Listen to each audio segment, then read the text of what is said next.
Ако родител не изпълни тази разпоредба на закона, го грози глоба от 300 до 500 лева.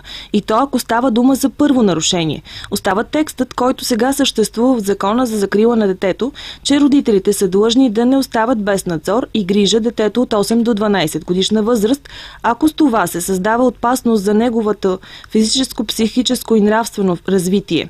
Глобата за това нарушение е от 200 до 500 лева.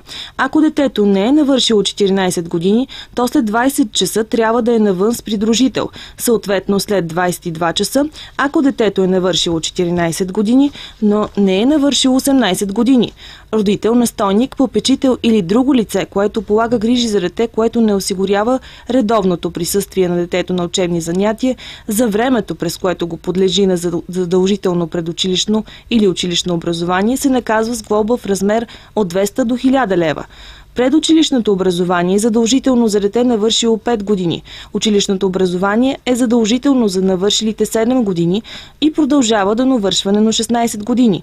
Освен това, по смисъла на новия закон, Министерство на здравеопазването осигурява извън обхвата на задължителното здравно осигуряване изследвания на бременни жени за оценка на риска от раждане на дете с генетични заболявания.